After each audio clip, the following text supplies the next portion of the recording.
Zach, how are we doing, brother? There he is. How are we doing, man? I'm all right, mate. How are you? Doing good, Will. Doing good. I'm sorry I was running a few minutes late because I was making a hype video, little promo video before I hopped on for us. Yeah, nice, nice. So, what have you been up to then? Not much, man. Just watching things closely this week. I feel like Bitcoin's at a major make or break level right now, and so it's interesting. This fight between the bulls and the bears, right? But we've started to move up in the last day. But we got to break the major levels, which I think is like 37K. But yeah, I'm just watching things closely. Yeah, I want to see Bitcoin on the daily recapture the moving averages, like the 50 and the 200 day, before I'm going to say anything positive about it. You need to get back above those exponential moving averages before. Like, it looks good. It looks good, but there's like, if you go on the daily, the volume's low, which worries me a little bit. Yeah, we are pushing, but we need to recapture those moving averages. So we need to be back above like 38K, really, or 39K for me to start thinking, okay, like now we're running green again. Right. No, yeah. I agree. And I guess that's kind of what we expected though with this B word conference, this little Bitcoin deal that they had. But I mean, I don't know how anyone could have came away from that conference feeling good about Bitcoin. Like basically they just outlined all the flaws, like Elon outlined all the flaws that Bitcoin has, and basically said that the transactions that it does and the cost of the transactions are not going to work for this new financial system. Yeah, something that made me laugh, and no one's really picked up on it, but there's one part where Jack Dorsey's talking about Bitcoin, and he says, oh yeah, we're looking at making it like the internet currency because like, and then he talks about speed of transaction, that sort of stuff, and Elon Musk just rolls his eyes. Yeah. Elon Musk there like, oh. Yeah. Like, I do think there is a space for Bitcoin, but I just don't think it's what everyone thinks it's going to be. No, it's just about as old and clunky as gold. Like, I mean, I always talk about this. You could literally drive a brick of gold across the state to someone before you could get a Bitcoin transaction to go through. Yeah. When the network's congested, you could drive this brick of gold multiple states before that Bitcoin transaction goes through. And it'd probably be cheaper to drive it. Exactly. Yeah. So, yeah. And more energy efficient. So, yeah. I don't know if you wanted to structure this in any way. Like, I don't know where you want to go with this, but like, it's been so much going on recently. I say we talk about what's going on at the minute and what we think will happen short to medium term, and then we get into stuff like CBDCs and that sort of thing towards the end. How do you feel about that? Yeah. Do you have any structure? Like, I didn't really structure it, but yeah. Yeah, I just have my notes from my last couple live streams and kind of the topics that I've been watching closely and the things that I've been watching. But yeah, I mean, like short term, I still feel like Bitcoin's gonna go lower. I do. A couple indicators that I was looking at was Tim the Crypto Weatherman put this out, and I've been sharing this around. Basically looking at the lows, the Bitcoin lows year over year, and looking at the increase. There was only 1 year where the low decreased. Have you seen that chart that Tim pointed out? It's not like a chart as in like a trading chart. Is it in like a list, graph, a list format? No, it's not the one that I think of then. Yeah, but go on. Yeah, essentially. And so basically the low last year in 2020 was 4,600, give or take. And the biggest increase that Bitcoin has had was a 300% increase. And it only happened once. There's been multiple at like 100, 150%. And so I was just taking, based off history, if we had about a 300% increase, that means Bitcoin's going to about the 15 grand level this year, right? If history repeats itself, and it did well, which is about a 300% increase, our low for the year would put us at about 15. So, 15 to 20K, I think, is in the cards. The question for me is, are we breaking down now, or are we going to continue this run up and then hit that at the end of the year, basically crashing in the fall, winter time? That's kind of my current timeline that I'm seeing. But of course, it lines up with what we're seeing in the SEC Ripple lawsuit, Elizabeth Warren asking for regulations and clarity. So everything's lining up towards the end of this month. We're at a make or break point. And if I had to put out my prediction, basically the only catalyst would be the Ripple lawsuit being settled, essentially. I think that's the only way that we move up from here. If it doesn't, then I think that we continue down. But yeah, that's my personal take on that. Yeah, right. I agree with some and not all of it. I do think we will hit 15,000 at some point, but I don't know if it will be this year. And the reason I think that is because, like, yes, it's cyclical, and I understand why the chart and I've seen a graphic of, like, say it was like 2,000 lowest one year and then like 3,000 the next, or something like along those lines, isn't it?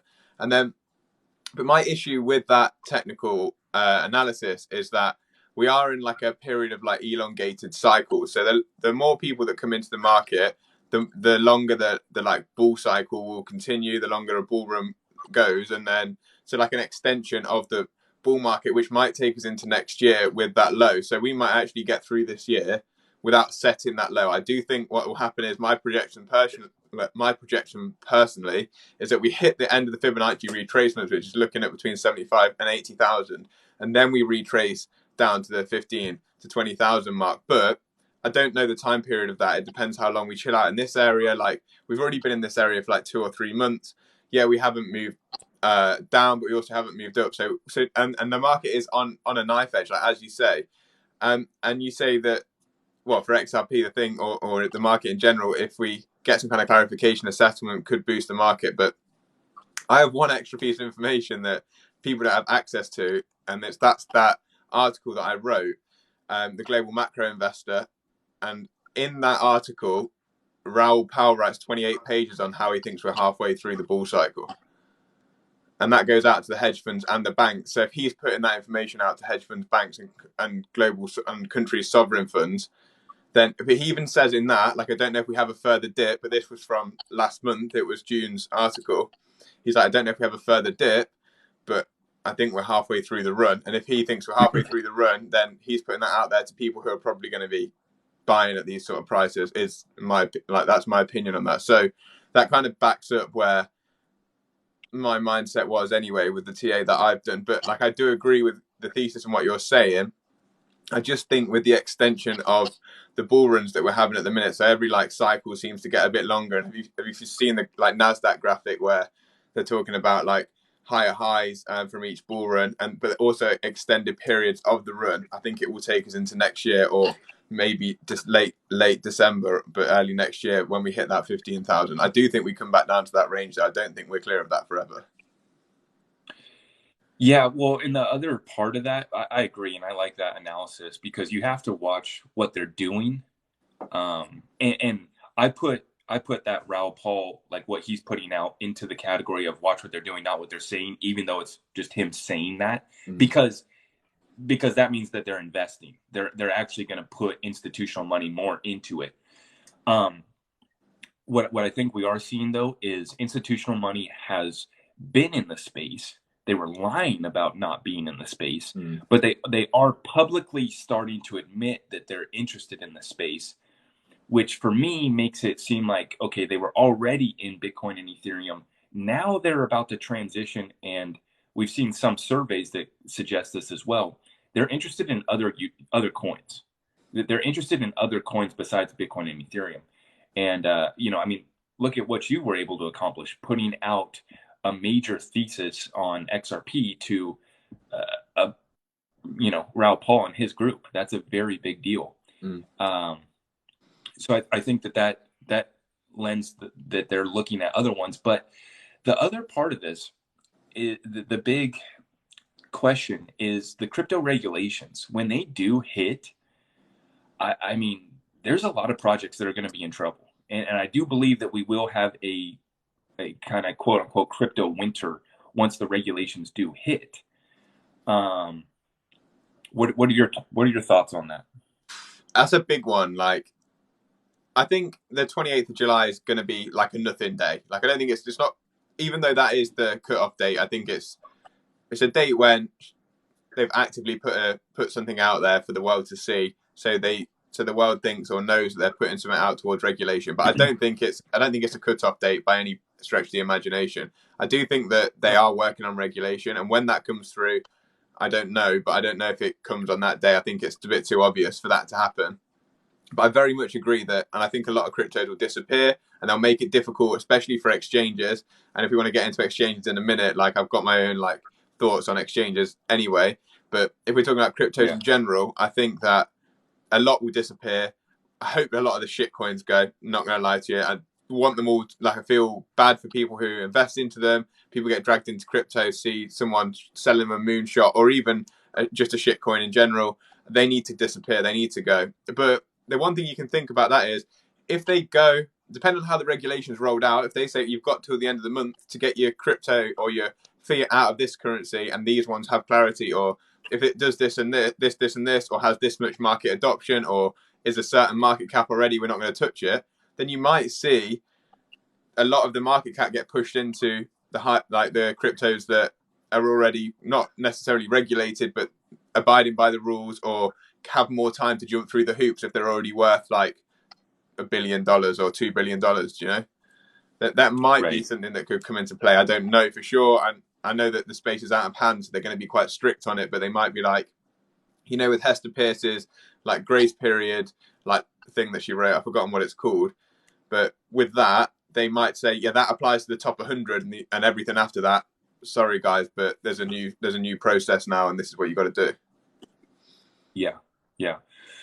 No, I agree. I think we will come and we'll look back and we'll see that they considered every ICO a securities offering. Mm-hmm. Every ICO, and so that's the beautiful part, though, is XRP and Ripple is going to set the standard. There is no doubt in my mind about that. That's why I believe this lawsuit is where we're at. Yeah. Now, I think that it's very interesting timing that William Himon will give his deposition the day before she wants her answers. Elizabeth Warren wants her answers, which that's a kind of a joke in itself, because she's only coming out and saying that because she's been told, hey, it's time to now come out in the public and say, we need answers. So that's how we work here in America in our political system, right? So behind the scenes, they've already got it figured out, but they're going to come and tell them that we got a working group going on, or we're going to have a couple hearings. But anyways, interesting timing that basically we're going to get Hinman's side of the story in the Ripple lawsuit the day before that happens. My question is, if we are about to trend up on the charts, like you're kind of suggesting, the bull run will continue from this point. That means that the charts kind of almost line up with a settlement coming through in the next month, right? Because the discovery period ends, I think, at the end of August, and so most cases, about 90%, I think, settle up before the discovery period ends. So if the bull run here's the timelines. Will, either the settlement is happening by the end of August, essentially, or it gets wrapped up at the end of the year, and what XRP is going to do right after that is going to be something that we've never seen before, in my opinion. Yeah, well, for price action, these are a few things that like I've been thinking about recently for XRP. So I think off the hype that there could be something coming off the back of the William Himon deposition, we might get a little bit of a run up from that. If we can break a few key resistances, that'd be pretty cool. And then we may dump on the day, we may not, but I don't think too much will change on the day of the deposition. I actually think that they'll keep most of the answers behind closed doors because they don't want people to see what he's saying, but they'll show the court. So there may be a run-up of speculation before that.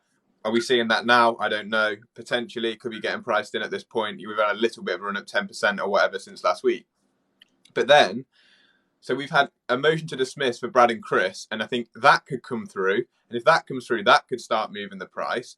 And then whether we get a settlement within the discovery phase, like you were saying, which is 90%, I think it's 95 with the SEC, like in the discovery phase, highly likely, obviously. So we'd be the 5, we being the Ripple case would be the 5% that didn't, like if it didn't. But then off the back of that, Ripple are going for fair notice, and fair notice can't be given within the discovery phase. It has to be given after. So maybe it's September or October, because the discovery phase is the end of the discovery phase is when they can go for fair notice. And if they are going to go for fair notice, which it looks like everything's pointing towards that at the minute, then that would have to happen after discovery. So that's like a thought process onto how we could start seeing the run up in price and then an explosion. I like that, and we do need to distinguish that. I just caught onto that. Like, what was that? That was like last week when they filed that motion to dismiss. But people need to understand that Brad and Chris are trying to get out of this case as soon as possible, right? And if they get out, I'm not a legal guy, but from my understanding, if Brad and Chris were able to get out, and all of the XRP that they sold wasn't considered a security, essentially, that means that the exchanges can turn it back on, right? Because that would mean that they're not selling Brad and Chris didn't sell security. That means none of the exchanges are, which they've already kind of given them that clarity anyways. But that would mean that the exchanges could relist while Ripple is still fighting for the big win. So Jeremy Hogan kind of broke this down in his last video, that Ripple is going for that big win, right? Like you're mentioning, they want that fair notice defense, which would be a huge precedent for all of the crypto space. I actually don't know if they're going to get it or not, but what I'm worried about is they're going to settle up, because the SEC is not going to want to give them that, because then they won't be able to go at the rest of crypto. If they get the fair notice defense, the SEC basically ties their hands and can't go after the rest of the crypto space, which I believe they want to. Right? Yeah, I agree. So that's a key distinction that we need to make, is that Brad and Chris could get out of this case. The case is dropped against them. Exchanges could turn it on again, and that would give us a big that run up spike. Yeah, that run up alone would pump us to probably all-time highs. Yeah, I agree with that. Just on that. And so maybe that's something that we got to watch out too. It's funny because it's like their lawyers are really just going for it. Brad and Chris's lawyers are like not holding back at all. Yeah, and I think the SEC are in a bad position because of what we're talking about, and they want to settle so they don't let it go to fair notice if they think they're going to lose that. But one thing that does worry me is Ripple are going for fair notice, and they don't want to it looks like they don't want a settlement. Like, we don't know anything from the outside, really. They could be, we don't know what's going on behind closed doors. I just worry that there's somehow the government or whatever are going to come through and just, like, I don't know. They might throw the case out. The Congress could come through and say, look, this is the regulation. You're going to have to drop that case. That would be a good way to get the SEC out of this. No case precedent for future cases. But I always just worry, and I don't know whether it's because, like, I'm tied to the asset, like I hold some, but I just feel like the government pull whatever string they want. And if they do want to win it, then they will win the case. Like, if they don't, if they're not that bothered about it, or they are going to use Ripple going forward, which I believe there's a chance of that too. But it's just like, it's no certainty there.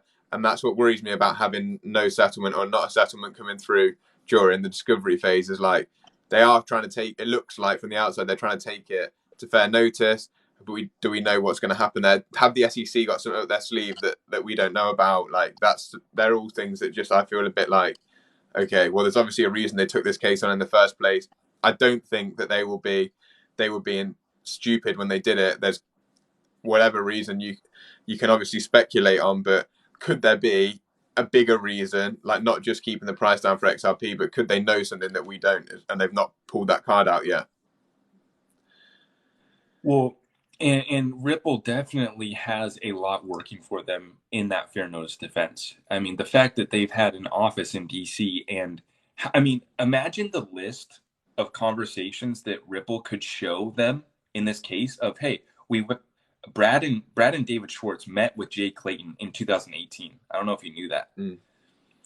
Yeah. So they have a whole list of meetings with regulators that they could pull from and be like, listen, we've been here. And then they also have Hester Pearson, the other commissioner, as of this year, stating that we still have a lack of clarity. So I think that is something to look out for. Is the judge could basically let Brad and Chris off the hook at any time.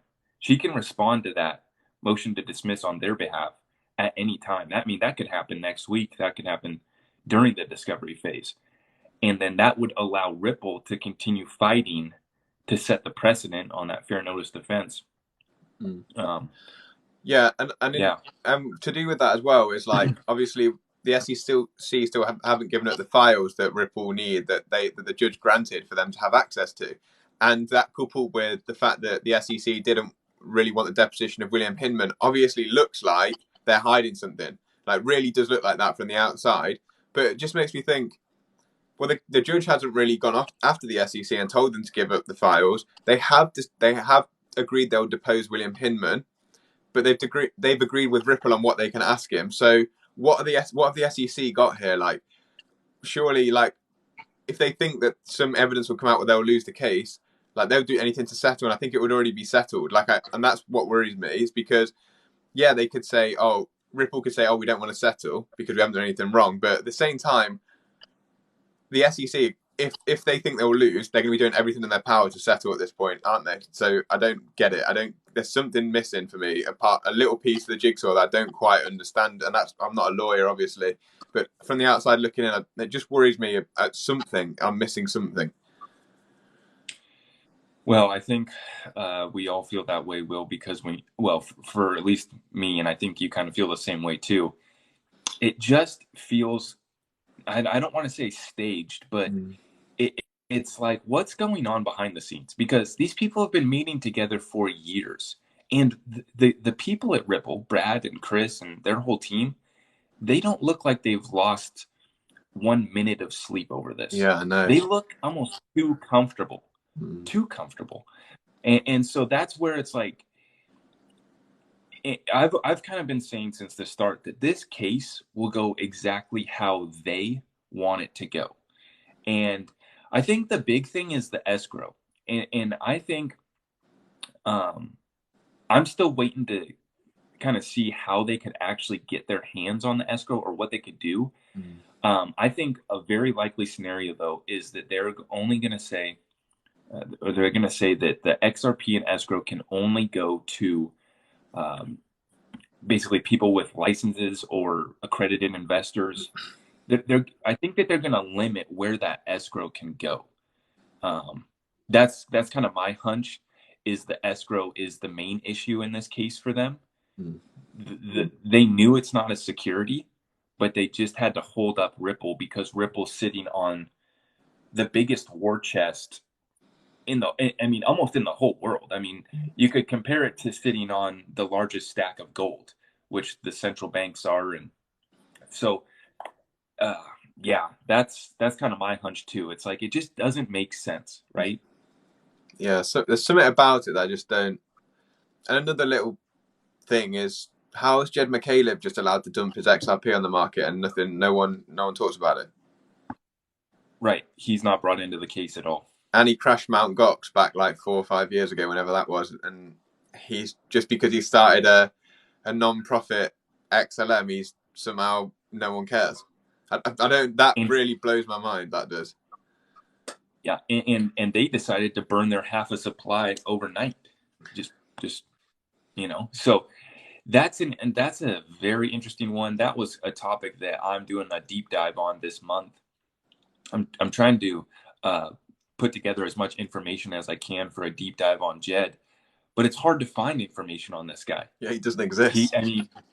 It's really crazy. Like, man, I call him the most deceptive agent in crypto, because he's bounced around just working as like an operative. Yeah.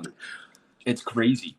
But he really he worked on Bitcoin, didn't he? And then he worked on Bitcoin initially, and then he was part of Mt. Gox. He sold Mt. Gox just before they crashed. Then Mt. Gox crashed or got hacked or whatever they want to say.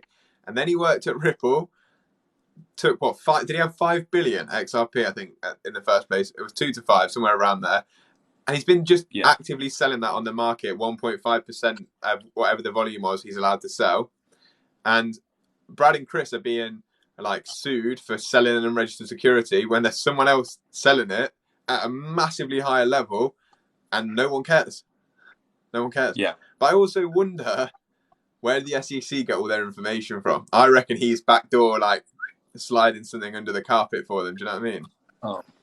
Oh yeah. Well, yeah, I have some information on Jed, and yeah, it basically he has ties to the most elite banking in our country, and so he's not some random character in the crypto space, right? And that's why this whole thing's been so interesting for me. Is you look at all the other cryptos, and I'm just like, it's just, first off, they don't have a use case. Most of them don't even have utility, but they don't even have close to a story like this XRP Ripple.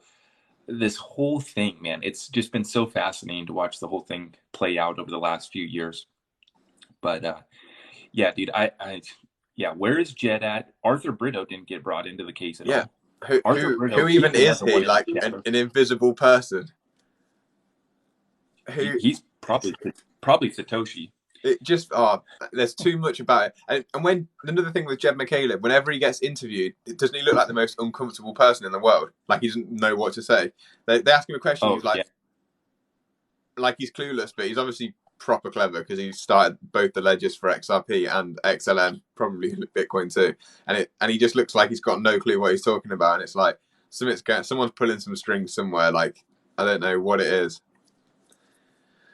Yeah. So I'm just going to summarize kind of my findings on Jed, but essentially the theory is, and that's just what it is, right? A theory. We're just speculating, right? But the theory is essentially Jed, they created XLM as a world reserve currency. Sorry, I'm blanking on this. One sec. They created XLM as a world reserve currency, and then XRP is almost more essentially gold. It's more of a reserve. Sorry, one sec. I got to find my like a reserve asset that just backs everything. Yeah.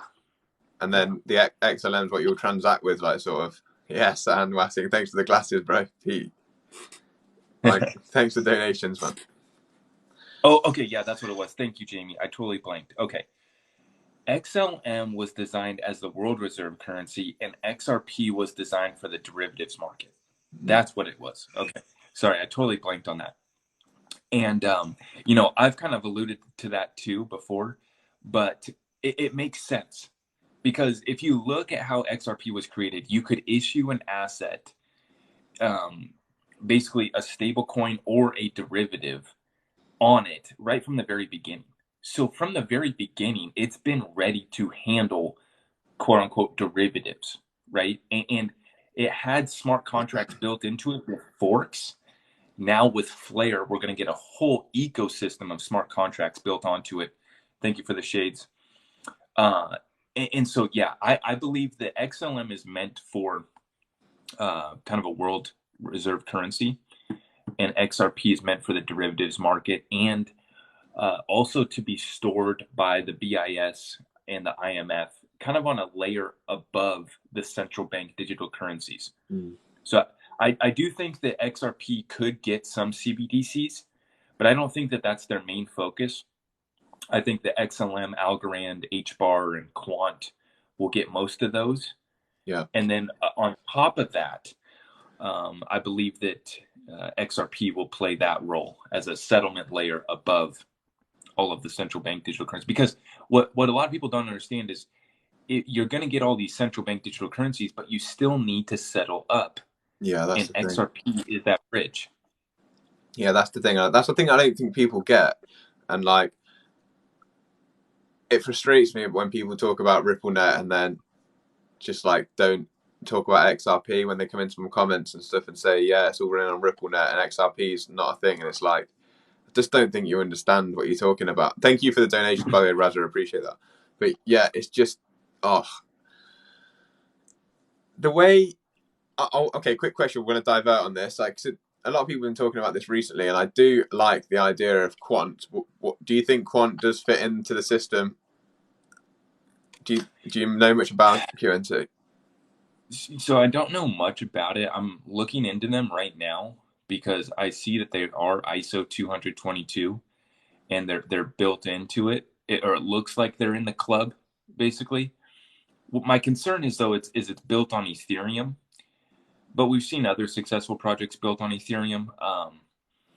So yeah, I do believe that there's something going on with Quant. I want to learn more about it. So yeah, what do you got on it? Not too much, just that it's like an overledger that helps like other ledgers communicate with each other. But my thought process on that is, do we need that? Like in terms of like what problem does that solve? That's what I don't really get about it. Like I think that other networks can communicate anyway. Like we can exchange across ledgers with XRP as an exchange token. Do you need Quant? Or my only thought with Quant was, do they come through and replace Swift as more like a messaging service to help banks communicate, and then you settle with the XRP? Do you know what I mean? But I don't know if you even need Right. that when you get to a standard. But are they just like a stepping stone towards the next step? You know, like a help. Yeah, that's kind of my take on it too. I listened to the founder or whoever's running them uh, speak, and he was just basically describing what XRP's already got going on. And when I see a project that's doing that, I'm like, okay, interesting. But then I go look at the partnerships, and I understand that Quant does have some, but none on the scale of Ripple. Right. So yeah, I don't. I got to look into it more. Yeah, I need to do Something more that I was information. something that I was looking at though, or listening to yesterday, was Quincy Jones. You've heard of Quincy Jones, right? Yeah. So I was listening to him describe how USDC, the stablecoin USDC, is actually running on multiple blockchains. So it's running on Ethereum and it's already running on XRP. Yeah. And he was saying how it has that interledger. I forget the words that he used, but basically it can be ran on all of them. And so I thought that was kind of interesting. I didn't realize that USDC really had that going for it, but I've been saying forever that if people are going to use a stable coin, to use USDC and not Tether. Mm-hmm. So yeah, but it kind of sounds similar to what like Quant's trying to do with that hyperledger, interledger, right? Yeah, someone in my chat just put Swift does not need replacing. Oh, I don't even think I want to respond. Yeah, well, I've had a few here in my chat too, and like someone just said, the all-time high isn't even $5, and it's like talking about XRP, and I think that it is funny to watch. People are so distracted by price and not understanding the utility that's being built underneath these protocols, and that's what's going to bring the value. Another thing that Quincy was saying yesterday in the interview I was listening to was a lot of these utility coins that are going to come out, they're not going to have any value. They're just going to basically provide the utility in their own ecosystem, whatever that is. But they're not going to increase in value. It's not going to be an investment. It's going to be created to kind of maintain price and serve as a utility. Yeah. Not talking about stable coins, even though that's kind of the same thing. but he's talking about other utility coins that'll be coming down the pipe. Like, and that's where I see some of these projects. I'm like, okay, but why does the token need to increase in value? Like, or why do you need the token? You don't in some of these use cases. That's where it gets interesting for me is you can clearly see where XRP and XLM, you have to use the token. The token gets burned when you're using it, right? So some of these other protocols, the like sick thing about XRP is just like how it finds liquidity for you to be able to send any value to any other value. That's the amazing thing about the actual token. The ledger's great, but the way XRP itself works on the ledger is like something that provides value that not many other tokens do. Like not many other cryptos do have a utility that specifically accelerates what their ledger does. Like most, like let's say, just use, I don't know, let's make an example. Let's go for an ERC20 token. Some of them have great use cases. Like what I can't think of an example off the top of my head, but let's just go for like Chainlink has a great use case with an Oracle, but the token is kind of like just an add-on, like a way to make money for the company that are making the Oracle and the Oracle system, and it's still run on the Ethereum ledger. Like they kind of don't complement each other, whereas XRP and XRP's ledger is like XRP's ledger runs fast, but then the XRP token makes the exchange and also complements the ledger. Like I don't think many other tokens do that sort of thing, and that, I think I've twisted my brain up a bit, like I've not got my words out very well, but that's what I'm trying to say. It's like there's not many other networks where the token complements the ledger. I think a lot have like different use cases completely for a token, or different use cases completely for the ledger or network that it runs on. Right. No, you're right. You're right. There is a lot of these coins that, and that is where people get mistaken with XRP is they're seeing all these partnerships that Ripple has, and they're saying, well, they're not using XRP yet. But that's the key part is they're not using it yet. Once we have regulatory clarity, it's a no-brainer. Do they want to save money? You know, if they want to save money, which that's what these banks are all about, they will utilize XRP because you get the benefits of the ledger by using RippleNet, but then it goes to a whole nother level when you use XRP. You're saving way more money. When you're moving trillions of dollars, those small percentages that you're saving add up to a lot of money, right? Yeah. It's just like the Nostro Vostro accounts. It completely removes the need for Nostro Vostro when you can settle instantly. Yeah, that's exactly from anything to anything. And so, a lot of people are confused. And I think that was all part of the plan. You know, I don't think the XRP was meant for us. And so they get these narratives, right? Constantly in my comments, it's the same arguments over and over. And I read them in the comments. A lot of the time I don't even respond to them anymore because the take that they're coming from, I've defended ad nauseum, just repeatedly. And so, that's it. And one other thing is, I see there's one XRP hater here on TikTok that keeps on mentioning enterprise blockchains makes XRP irrelevant. Well, one of the companies behind that would be Corda in R3, right? They are working on enterprise blockchains without the token. And that's exactly what we've been talking about. They still use XRP in some cases, but Corda already is working with 40% of banks. That's one stat that I came across. But I was listening to Quincy explain Corda and the Corda settler. And it functions similar to XRP in that you can basically settle anything to anything without a token in between. So that, I mean, that brings up the fact that with solutions like Corda, a lot of these other tokens that they won't need to be around. They won't need to be used, right? So that's one company that I'm watching closely, and I'm going to be looking into what they're like, who they're partnered with more closely. But you've also got to remember that Corda have got an amount of XRP that we don't know. They had a contract for 5 billion, and then they settled outside. They settled in court for an undisclosed amount of XRP. So they actually, and they have a payment option for any settlement that they do for anyone who they're working with to use XRP. And we already know that they own an amount, but we don't know how much. It could be anywhere between none and 5 billion XRP, I presume. And people have speculated that it's around the 1 to 2 billion mark. So they do hold a lot of XRP themselves. Yeah. I got a couple haters in my comments that are just, I don't know. It's funny.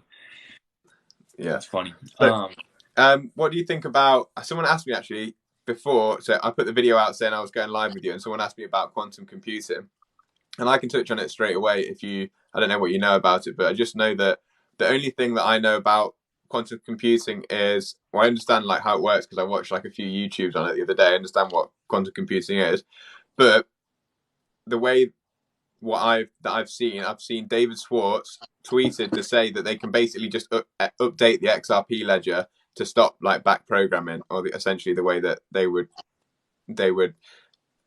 get rid of a lot of cryptos, and that could be a way they come through with regulation. If you can't withstand a quantum computing private key back programming, then your crypto can't go forwards. That might be something that they say.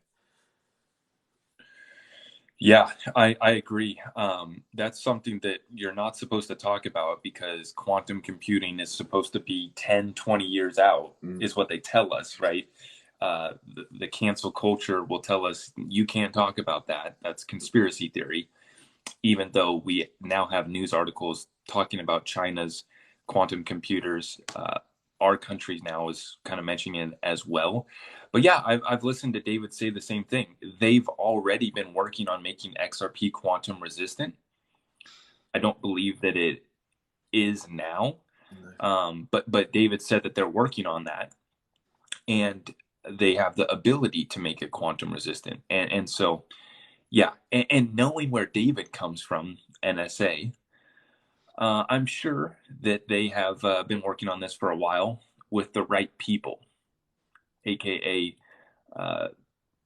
military intelligence. And that's a stretch. Right? That's a crazy theory. However, Ripple met with the White House in 2018, and they've been kind of in the game for a long time. Yeah, and Brad Garlinghouse had meetings, like he says in some of his interviews in 2013, where he was in rooms with like top tech people, military officials, and they talked about Bitcoin. So he's been in them meetings and in those loops since 2013, whether it was with Ripple or Yahoo, wherever he was. Like he knows what's going on. Thank you for reminding me of that, Will. You are correct. That's really not a theory. He has been talking with the United States government in regards to the threat that Bitcoin did pose against the United States dollar and that reserve currency status. And, you know, it just goes to show that they have been talking to the people that matter since the very beginning. You know, I like to say that these other cryptocurrencies, these other little projects, they couldn't even get these people to pick up the phone if they called them, where Brad and Chris are sitting down at the table with them every year. You know, they have a direct line to these people. And these other cryptocurrency projects, they can't even get invited to these conferences that Brad and Chris are speaking at. You know what I'm saying? Like the caliber, the level that this company has been at since the very beginning is it just doesn't compare to any others. Yeah. Thank you for the TikToks, Matt. But something I want to touch on there is, again, talking about that, like they quite openly went to conferences and talked with like banks, like Christine Lagarde, we know that has a personal connection with Brad Garlinghouse and people like that, but we don't really see it anymore. And maybe that's because of C19, but you don't see them with those people anymore. And why is that? Do they want to keep that under the carpet? You can't say they're not talking to each other anymore. They're probably talking more now than they have been the whole time. Now they've got private ledgers and things like that, but they just don't publish it anymore. Yeah. And that makes my mind tick. It's funny how they operate because Brad talks about being the most transparent, which they have. you know, in the public facing Ripple company and everything that they're working on, they have been very transparent from the very beginning. But at the other, I mean, if you really look though, they're working on stuff that they don't talk about too. It's like they're more transparent than any other cryptocurrency, but they're also working on more behind the scenes than any other cryptocurrency. It's like the duality there of that is pretty fascinating. Yeah, and someone's put something in the chat that I actually was going to talk about or wanted to bring up anyway. So, you know, the microchip, have you seen that clip recently of the lady that said about the microchip with the from the American military and the Danish tech company? Well, there's that, and then Crypto Mason, that I duetted one of his videos, he was talking about how they're still active. And I just thought, it's weird how that's just surfaced now, and then all of a sudden we're uncovering all this information about a microchip that's partnered with Ripple that can accept payments, and then Amazon are coming through and basically saying that, like, or someone linked it to Amazon. So I don't understand how, like, Amazon come out and say they want crypto, then there's a microchip uncovered for Ripple that no one's talked about, but it's been around since 2018, and now there's all of a sudden information about it. It's like, how have we missed that? Like, I look at XRP every day. Like, how have I missed information like this? Dude, I can't even stress like how many articles and how many pieces of news and how many partnerships have come out like that I just have forgot about, because I remember seeing that like a year or two ago, back when I was on Twitter. I remember seeing that, and you just forget about these things because there's so much that they're working on, so much behind the scenes that you see something, and it comes out as a rumor. You're not even really sure about it. And then like a couple years later, it comes out and now it's being like blown up. There's been so many instances like that with XRP and Ripple. But yeah, that goes to prove that they're working with our military. Yeah. I mean, that's a direct connection. And that when you go to that level, I mean, that's the highest level of our government, right? When you got the banking elite that run this country, and then you have the military intelligence right up there as well, working hand in hand.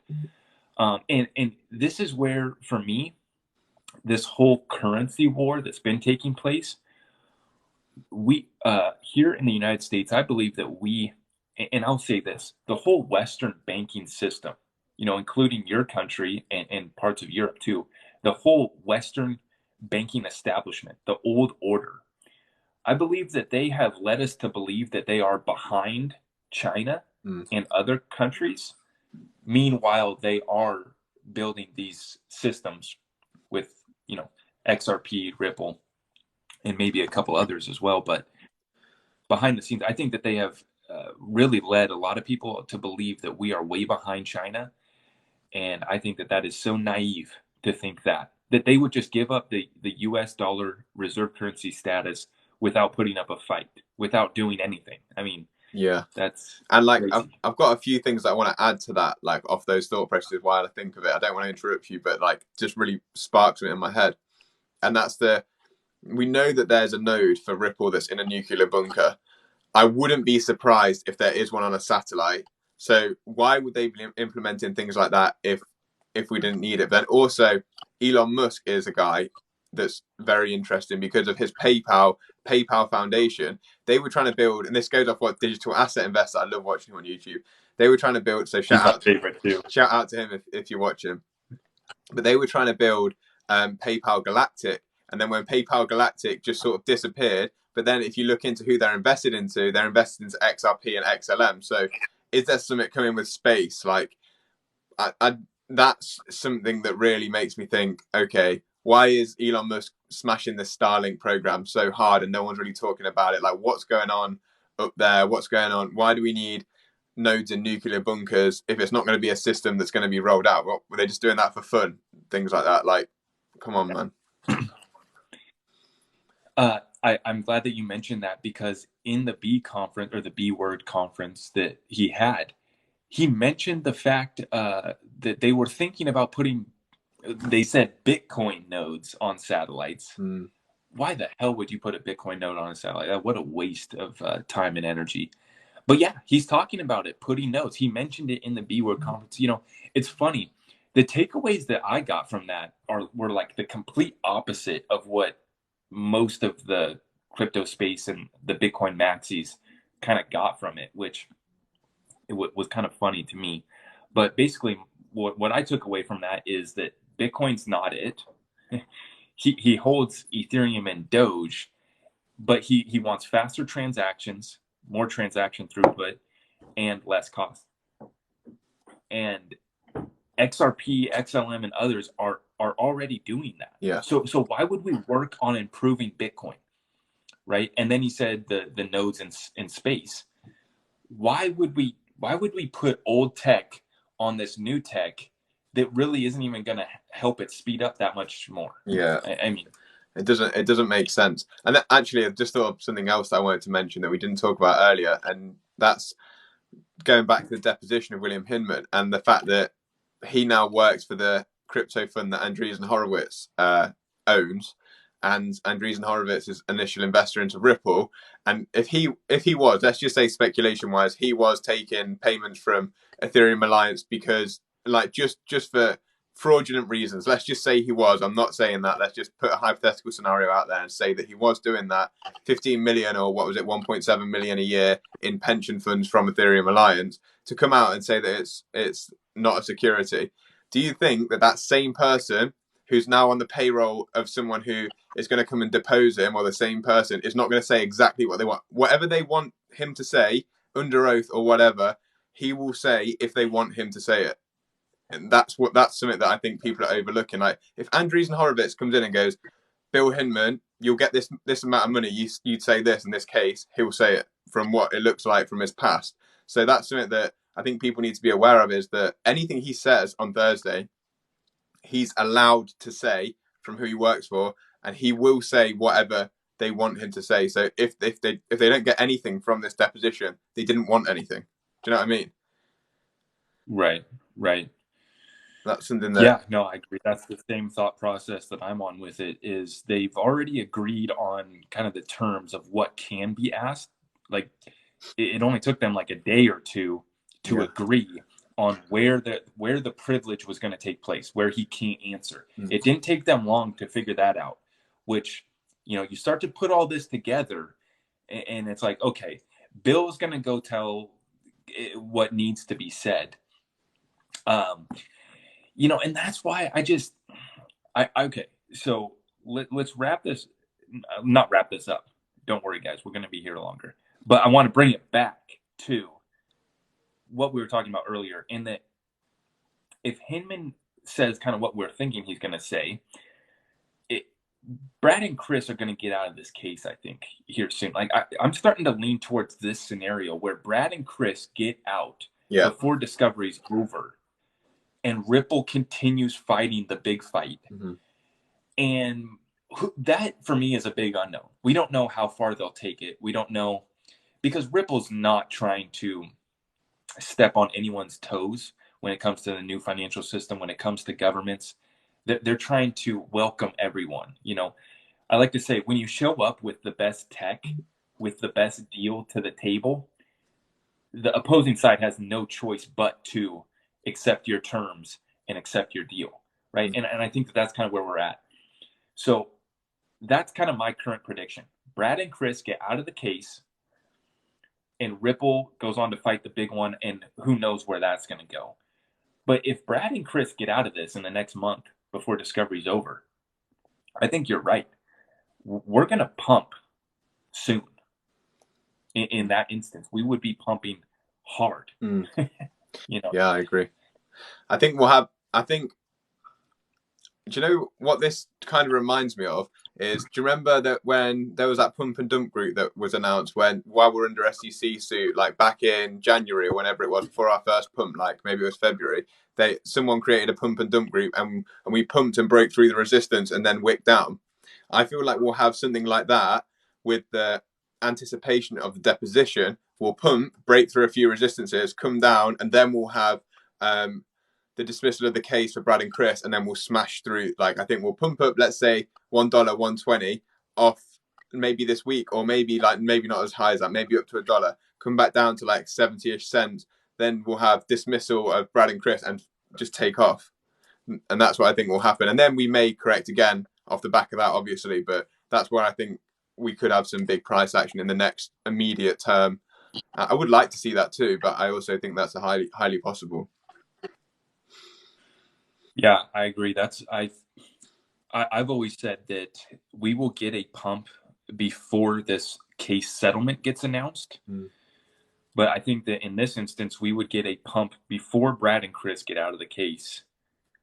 And then after they get out of the case, if exchanges were able to turn things back on, the rest is history. I mean, it only took us a month to go from 20 cents to $3.80 in the last bull run. So if we're already starting at, the 60-cent level and we get a pump through the next month, I mean, easily we could be seeing $5 to $10. Yeah, and that's when, because I've had a lot of questions about exit plans recently, and that's where it becomes difficult for me, because my exit plan personally, like I think we've talked about this a little bit before, but I personally want to take between 20 and 50% of my XRP between like $10 and $15. But then if it comes down, I will buy back in with 25, with half of what I took out in the first place. But I won't do that if we're still under lawsuit. If we're still under lawsuit and we hit $15, I'll probably take 5%. I'll take like almost negligible amounts, because that's another catalyst. If we can already get to $10 and still be under lawsuit, and then we have the catalyst of the lawsuit, I think we could really go on a run. Big one. Right. So I'm getting a bit into this now. So what do you think? What do you think? This is a speculation that I've got that could happen. Is we go, like you were saying, we could go towards the end of the year. Let's say everything goes the way that we've talked about it. Let's say we go a pump next week into the deposition. Nothing comes from the deposition, but we still stay at maybe a higher level than we're at now. Let's say 70, 80 cent. And then we get a dismissal for Brad and Chris, and we pump to all-time highs, retrace a little bit. And then we just start pumping off the back of, let's say, some news. Let's say we have some big, let's say Tranglo come out and they say, we are running XRP, or we use an XRP, and we have a big pump on that. And everyone's like, wow, the utility is actually here. And then off the back of that, we have a settlement, which pumps us up to 10, 15, 20. And then off the back of that, it's banks come through. Let's say we get Bank of England and even the Bank of America or the Fed say, yeah, we're gonna run XRP as our settlement token worldwide, and we've done a backdoor deal with Ripple to say 10% of the escrow is going to come through to the Fed. That's when you see mad numbers, and everything else could go into a bear market at that point. Everything else could be low. Like if we come through and see something with actual utility, which we've never seen, by the way, for crypto, nothing's got utility yet. XRP probably has the most utility of anything in terms of use case. If we see something actually being used to that sort of level, and this is why I say to everyone, market caps are relevant, because that's where this doesn't just become a speculative asset class. It becomes something that's going to change. It is going to change the world, and that isn't actually that far away if the dominoes fall the right way. Yeah, that's why I like to say, if some of these situations play out, the rest is history, because it ain't coming back. It ain't coming back. And I agree. I think what you said at the start, where we get like a pump to like maybe $5 and then we drop back down to $2.50. I think something like that's very likely. I think that there could be multiple shakeouts before the real utility switch pops. The utilities, okay. I like to say that the utility switches take us to $100 overnight. And I say that overnight, quote unquote, because what would happen is, for example, if XRP started running the value that Swift runs through it, which is $5 trillion daily, that instantly takes us to $100 per XRP, just off of one use case, replacing Swift. But yeah, there is a lot of people who do the charts that have XRP going to 3 digits this bull run, and it's towards the end of this year, or the beginning of next year. But in this bull run, in this move up, there are people that have it going to $100. Obviously, it's going to have some retracements along the way. Yeah. But yeah, I think that retail speculation and us Joe Blows buying it on the few exchanges that we can still get it on can only take this to $10 to $30. Here's another scenario though that you throw in the mix, Will. If the remaining XRP and escrow cannot go to the public traders, the public retail traders, instantaneously we have a supply shock, and only the XRP that's on exchanges can be delivered to retail speculative people, right? So there's another scenario where immediately you have a supply shock that cuts the supply in half, even though the supply isn't getting cut in half, right? Like for people to actually pick it up. Yeah, of course. And then, but I think that some of the, go ahead. No, go on. Sorry, go on. And then I was going to say, I think that we are going to see some of the things that you alluded to, a backdoor deal with the Federal Reserve, where part of the escrow is going to the Fed. I see another scenario where part of the escrow goes to the European Central Bank. What do you guys have in Britain? Do you guys have a central bank there, right? Yeah. Bank of England. So we are. Oh, right. We were part of the European Union. We aren't anymore, but we never were. We never used the euro anyway. We always used Great British Pound, even when we were part of the European Union. And the Bank of England have been a paid Ripple customer since the furthest back I can find is 2016 when they talk about proof of concept, and that's on their website. So, but I don't know where them articles came from either, because they weren't there like 3 years ago. They weren't there. They are there now, and it's published from 2016, but they weren't there. But now they're public knowledge. Right. Okay. Yeah. So the Bank of England has been a Ripple customer since 2016. Mm-hmm. And so, yeah, I see a chunk of the escrow going to the Bank of England if it hasn't already. So I think that, yeah, we're going to start to see stuff like that. And then if we see a supply shock, no, go on. If we let me just quickly just go on to that. If we see a supply shock like you're talking about, I think institutions will come up and buy off the exchanges and then just hold shitload of XRP and just be like, yeah, we've got loads, and we might even sell for profits on exchanges if we want to.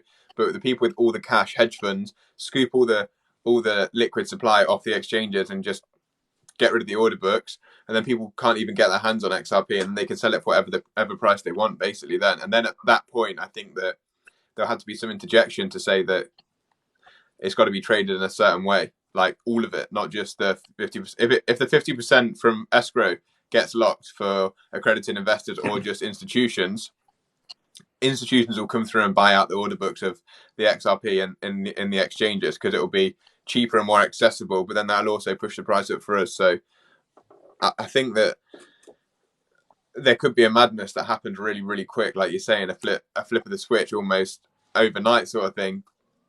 But when you explain it, sorry, my phone got low battery. When you explain it to people in the way that we've just talked about, then it sounds way less tinfoil hat than just saying flip of the switch overnight, because it makes so much sense for it to happen the way that we've just talked about. I think it's highly possible. Okay, yeah, and that's the thing is, people get caught up on terms like that. When you say we're going to flip the switch, right? People are like, man, that's ridiculous. Like, but we just laid out 10 different scenarios where a switch is getting flipped, right? It's not just like, oh, overnight we're at 10,000. That's not how this works. Mm-hmm. But overnight, certain switches can get flipped that take us to a much different place, a much different reality. And you would see FOMO kick in like never before. And it did it last time. If you look at the last bull run, XRP pumped last and it pumped the hardest. Mm-hmm. And that's why a lot of people bought XRP at $2 and $3, is they didn't want to miss out. XRP was pumping so hard. And hopefully those people are still holding their bag from 2018 at $2 and $3 because it'll pay off in the end. Yeah, exactly. Yeah. And that's one of the reasons that I've condensed my portfolio. I've condensed out of a lot of different cryptos. What was before we took this dip, I had lower price targets for things like Ethereum. I sold like 75-80% of my Ethereum, cycled it into XRP. Same with Solana, VE Chain, all of them, just to bag up on my XRP because I think it will do the same as what it did last bull run, just off technical analysis. But what you've got to also think is, with market sentiment, like we're talking about, everyone's saying that XRP isn't going to pop. As soon as that number starts to increase, people will be in an XRP, like no doubt about it. All these people who are saying it isn't going to go up are there thinking that they're really clever until it starts to go up, and then they'll be like, "Oh shit! Like I think I've messed up here. Like I need to get some." Yeah, and yeah. and they'll be the people buying it off you at $15 or $20, $35. Right. I'm not going to sell to them, but maybe I'll give them a loan. I need to keep my XRP. I'll throw them. But I'll be like, okay, I'll tell Blockchain Boy when XRP reaches $30 that I'll give him a loan. he can't have my XRP, but I'll give him a little loan because I'll feel bad for Lucas. No, I won't. I'm just kidding. I won't feel bad at all. No, because this I say this. Go on, sorry. No, what's up? I was just saying, like, I say this to my friends, and this is like a thing. Is like it's even the same with crypto in my social circle. Not really, actually, because my friends do whatever I say crypto wise for some reason. But like other people who don't know much about crypto and they say, "Oh, it's not going to go anywhere." Like I feel like when it does, I really want to say, "Oh yeah, look at me now." But at the same time, I don't want to do that. I feel like when I get to that point, I think I'll be like, "Oh, I actually feel bad that you didn't get it. You didn't understand. Like why I spent all this time trying to tell you. Just at least have a look." Well, I'm glad that you said that because this is a serious topic, and it's the reason why I take a pretty serious tone in a lot of my live streams, because when I'm explaining this to people, you have to understand the macro climate when this takes place. Not many people are going to win. This is how this is set up. I call it the greatest setup in world financial history. Not a lot of people are going to be winning like us, like we will, XRP holders. So you have to take into mind what the world's going to look like when this takes place. A lot of people suggest that we're coming up on a reset. And I believe that. I believe that we are coming up on a currency reset, a reset of the old financial system over to the new one, and XRP playing a main role in that. XRP being the heart of that new financial system. So yeah, I mean, as much as I want to hang around and just sit around making videos, making fun of Blockchain Boy and the other XRP haters, we're going to be in a much different world by then. I mean, we're already seeing it. We're seeing the chaos that the world is in right now, and I think that this is the opportunity to kind of protect our wealth and grow our wealth through the next decade. But yeah, I mean, I like to take a pretty serious tone because this is people's livelihoods and their wealth is on the line. Yeah. And as fun as it is to mess around, we do got to be serious about this. Yeah, and the bottom line is the fact that we aren't a million miles away. We know that from fact. And I know I talk about this a lot, especially when I talk to you, from my GMI article. We know factually that they are putting this information out to hedge funds, so they are looking at buying it. So we know we're not a million miles away. And let's say XRP isn't exactly what we're going to, let's just say speculatively, it won't be exactly what we think it will be. It won't be the heart. Let's just say some other crypto comes through and takes the main thing. We're still in and around the right area. It will still be included. It is going to be included. It's just how much is what we're trying to speculate on. And at that point, the price is going to be significantly higher than it is now. Let's just say we only get, like you said, Swift. We only get Swift. We just take over Swift. It's still $100 XRP. That's 200 times your money right now. Like, and that's what I don't think people understand. It's like, whether you think or whatever you believe, whether you think it's going to be the end game is XRP is everything, which I probably do think that is the most likely scenario from what I know at the minute. Whether you think that's going to happen or not, it's still going to be in and around that area. And if it is in and around that area, and you're looking at $100 XRP or even a 50, that's 100 to 200 extra money from this point. It's like, how can you just snub your nose up at that? Like, what other crypto or any asset is going to turn you that sort of investment? I like to say that even if I'm half wrong about this, we still create a lot of wealth. Yeah. We still get rich AF. Yeah. I mean, because we're running through scenarios that are very realistic that take XRP to a much higher price, 4 or 5 digits over the next decade. If we're half wrong, I mean, where do we end up? 500, 1,000, 5,000? I don't put a limit though on this anymore. So I used to say, I think the XRP is going to like 4 digits. Then when I started to understand the role it could play in moving derivatives, I started to say 5 digits. But then I started to think about, okay, wait, over the next 10 or 20 years, if this is what's still running our financial system 10, 20, even 30 years from now, the sky's the limit, because you have a burning supply and you have an internet of value that's going to just keep expanding. So the value that's moving through it increases over the years, right?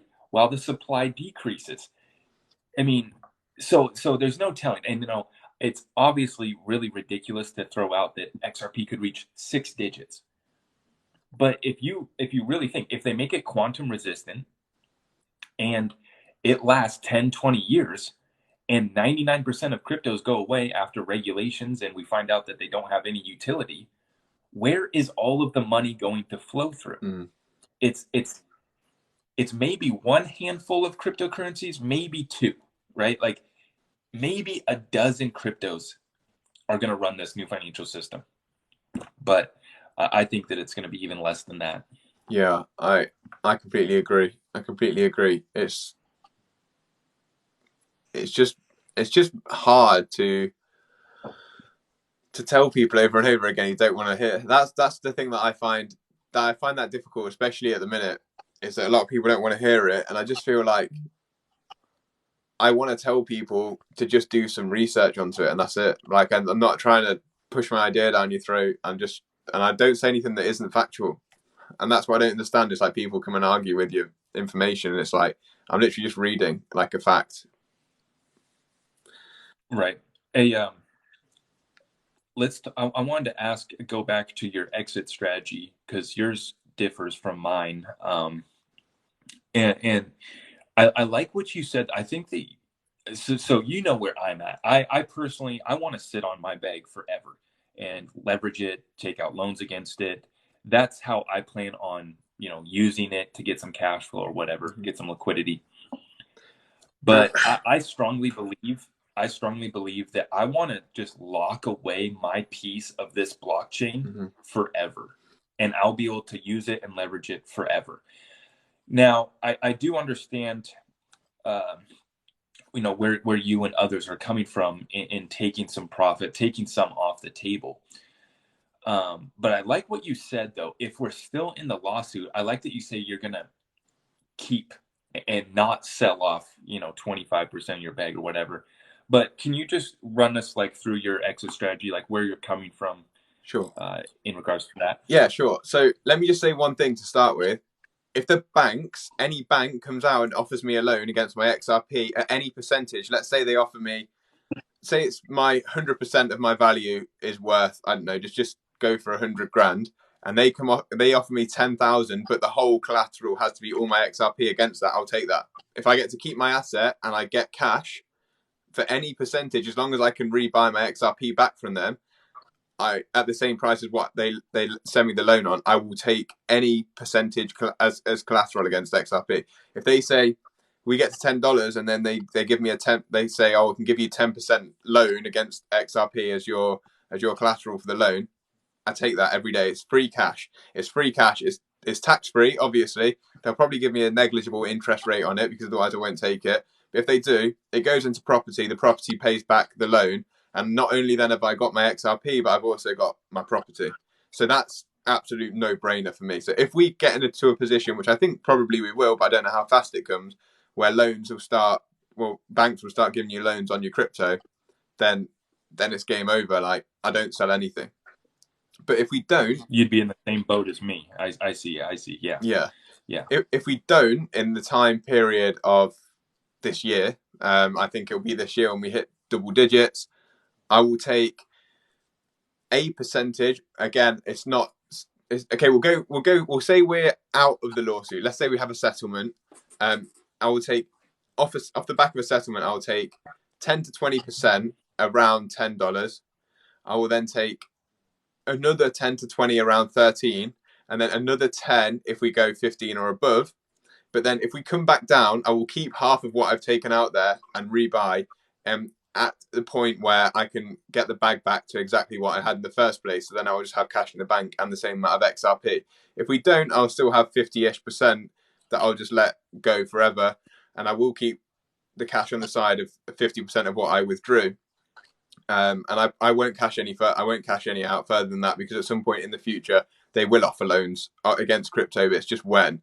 But if I took, say, 50% and we were up to like $15, I've got enough to be buying or putting mortgages down on loads of property, or like a lot of property in the UK, and that makes me financially free, and I can go and put my feet up on an island with half of my money still in XRP on in my crypto, and the other half earning me probably paying the mortgage back, like a tiny bit from rented property every month. I can go and do whatever I want.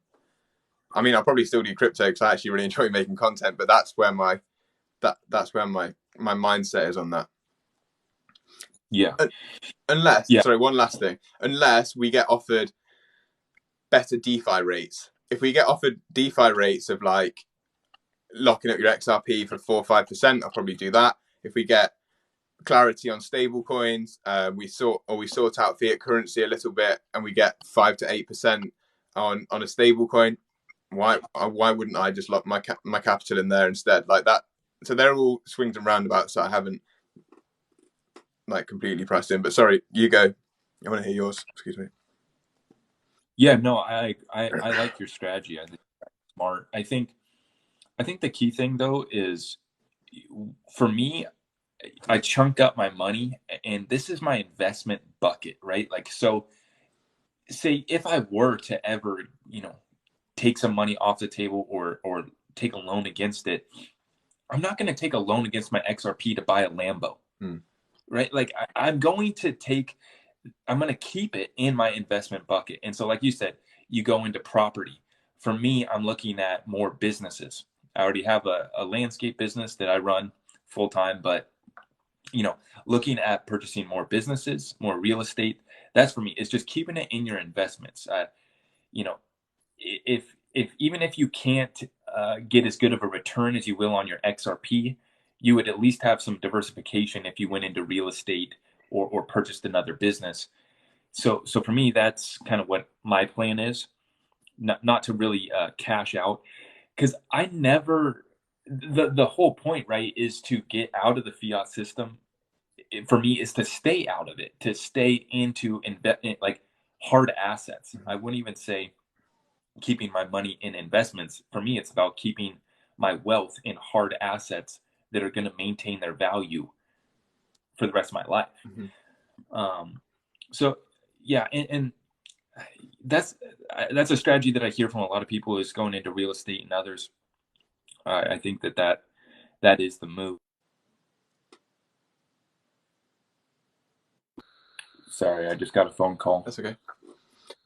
Yeah, no, I think you're right. Real estate, because real estate de-risks your portfolio. Like if I got into a position, I could buy even put a mortgage, even if it was just 10 to 20% on 4 or 5 properties in the UK, and I was paying 80% mortgage, but I had the rent covered by people who are living in there. That's just retirement guaranteed, plus probably some income every month. And that's my family. Like I want to have children and stuff. That's them set up forever if that situation arises. And I've done that at the age that I'm at now, and I can spend the rest of my life doing whatever I want, spend all my time on stuff, but without having that financial worry behind me. And yeah, business is probably something that I would take a step into do some. I own a small company too. I import eco products from China and supply retailers in the UK. That's what I was doing before crypto. I made my own brand and stuff, and that's what I did. But yeah, business is probably another step that I take. I love esports. I'd probably get involved with something like that.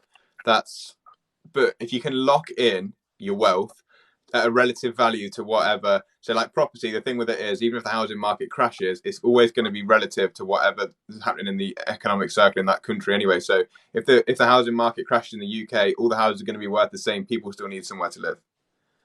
So it's de-risking your portfolio. Well, for me, it would be de-risking it in a sense where I can provide long-term wealth for my family, guaranteed long-term wealth for my family.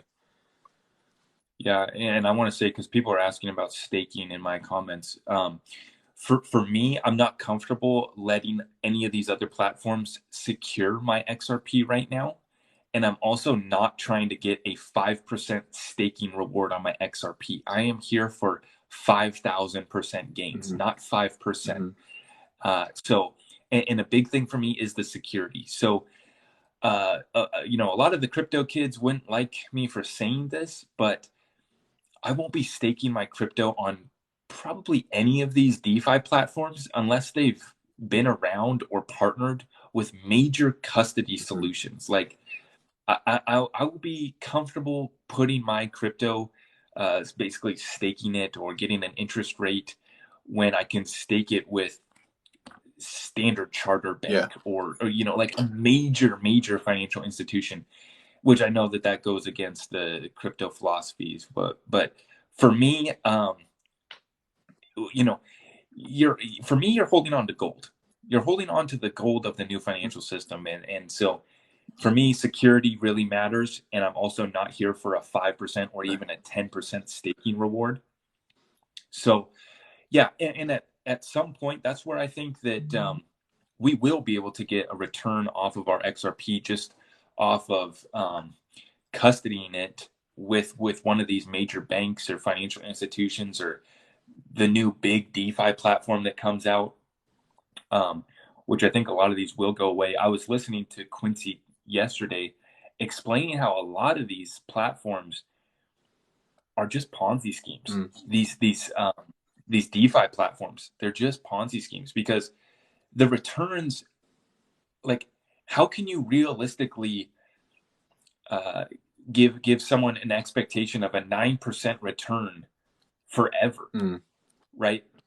Like, they have to be doing something on the back end with your money to be able to pay that return. And what happens when that goes belly up? You're not going to have anything to go off of. So for me, I'm staying away from all that for now. I'm not concerned about it. Later on, and like you said, with taking loans and everything, all of that is coming. It's all coming, and you're going to be able to trust storing a portion of your crypto. I don't plan on taking 100% of my crypto to some bank and staking it there, but at some point, if there was a bank I could trust, maybe I'm going to take 25% there because they're giving me a 5 or a 10% interest rate on my XRP. And that's a way for me to get cash flow off my XRP. I still hold my XRP, which is the key. That's all coming down the road, and I'm super excited about solutions like that for us. Yeah, and like I probably wouldn't. I think someone just said XRP is pumping, so I'm just going to check the charts quickly. But but if you think that like now USDC on Coinbase, so like Coinbase is an example that I use because they're now obviously a public company. They're offering 4% on USDC, and I know that you get better returns in other places, but 4%, it's like 1.56%. It's not that much, but it's not pumping. Bitcoin's doing all right as well, to be fair. But XRP's up 7% for you on the day. Oh, my dailies will be different to yours, I presume, because of my time period. Oh, I see. I presume anyway. Yeah, we're at like just right at about 62 cents right now. Yeah. So Bitcoin doing its thing. Yeah, Bitcoin's doing good, man. Like, it's surprising me. Like, I thought we need to test the support level. So I think we'll hit our head on something soon as resistance, and then hopefully hold the level below it. wherever that's going to be. But I would like that to be. I would like us to get up and maybe head on the 200 day at 38,500 and then come down and hold something like 36,000. That'd be 36,800 would be cool. That's what I'd be looking for there. Someone just asked for our thoughts on Flare. I think that Flare is going to be massive. I think that Flare is going to be a major competitor for Ethereum. I think that Flare is going to be one of a few smart contract ecosystem platforms that takes a significant market share from Ethereum, in my opinion. What do you think? Yeah, no, I agree. I like Flare as a project a lot. In fact, last week, do you know Flare Community on Twitter? Have you seen? Yes. Yeah, I did a one-to-one interview with him for my YouTube page, but I've not clipped it together yet. So we did that last week. But he didn't tell me about the announcement of Songbird. He did tell me there was an announcement he wasn't allowed to make yet. So, oh, cool. So we didn't talk about that, but we did talk about basically everything else Flare. But I haven't clipped it together yet because I'm so busy. Like, I feel like every day I'm in a routine now of like where I look into my resources, like what I watch, what I read. And I just have no time. I have no time to fit anything else extra in. Like between trading and doing that, like I struggle to even put a YouTube video out at the minute. It's so tough. I get it. It's kind of like the running joke for me is I've been saying that YouTube content's on the way since I started my TikTok, and I haven't made any. It's because it's so easy. It's so much easier to just make a TikTok video, and then, like you said, I work every day in my landscape business. And so by the end of the day, it's so much easier for me to just come in and set up the phone and turn on the live stream and just kind of break down everything that I've been looking at throughout the day. So yeah, that's where I've been at lately is just live streaming on TikTok almost every day. I was curious though, Will, so like just kind of like on a personal level, what do you got going on? Like, what are your personal ambitions and goals right now? You've positioned yourself. I haven't seen, how many followers are you up to right now? Around 40,000. So yeah, just over like 40,000. Yeah. So like, yeah, what are your current like ambitions and goals? I know you said long term you want to diversify into real estate and other stuff. You got your business. Are you still running that? Yeah. Can you give us like a life update? Yeah, sure. So I do probably an hour to 2 hours a day on my company that I was running, but I only really fulfill current customers and take inquiries from new customers. I don't really do any promotion for it. I don't go out and try and sell the product anymore. So it just ticks over. It doesn't make me much. Let's say it makes, like, at the peak, I think I was turning over about 50,000 UK a year. So that's turnover though, not profit or salary. Like, so I have obviously my expenses to take off that, and I'd say now probably 25, 20. So it doesn't really earn me much. Like, but I have no expenses really. So, like, I'd say maybe take out of it maybe 10 to 15 grand a year, like English pounds. Mm-hmm. And I'm happy with that. Like, I don't spend enough time on it to do any more or any less. And I obviously create some income from Patreon, and I day trade a little bit on like Binance Futures and make a decent amount on there too. So there's my salary. But what I want to do going forwards is there's a few things. As soon as XRP gets the digits I want it to do, like I'm dropping my Patreon prices. I do one-to-ones with people, and sometimes people pay me for them. I have like paid services, but like if people are stuck, I just help them. I want to help people. I want to educate them about cryptocurrency. I could see myself doing a few years working for an institution. I know that kind of goes against crypto, but only because I think they give me a massive amount of portfolio to invest, and I could take some percentage of that. And then I really want to start some charities when I get to a position that I'm ready to do that. I'm massively interested in mental health. I definitely have been in a low place, or previously have been in a low place maybe a year or two ago, and I'm lucky that I have a solid family and friendship group to support me through periods like that. And I don't think a lot of people do, especially with the pandemic. I think a lot of people are going to be really affected mentally. So when I get into a position where I'm financially free, I will still do run some businesses for profits. I really like gaming. I think that's going to be something that's going to take off a lot more than it has already. And I will probably do something to do with that. Maybe some other interest too. I play poker. That's one actually something on my bucket list is I want to win a European poker tour. I play semi-professional poker, so that's something I wanted to do as a personal goal. But working long term, I do like to work, and I think I will probably go towards a mental health charity and maybe some businesses on the side. Maybe sit on the board for a couple of businesses if they need some help. That's where I can see myself going long term. So how about you? It's good. Hey, I don't know how comfortable you are saying this, but I'm just curious because I like gambling. Mm-hmm. I really like gambling, but I don't gamble with my crypto investments. Mm-hmm. I make, the more conservative bets, which is just buying and holding long-term projects. Mm-hmm. But I love gambling. When I go to the casino, I love the craps.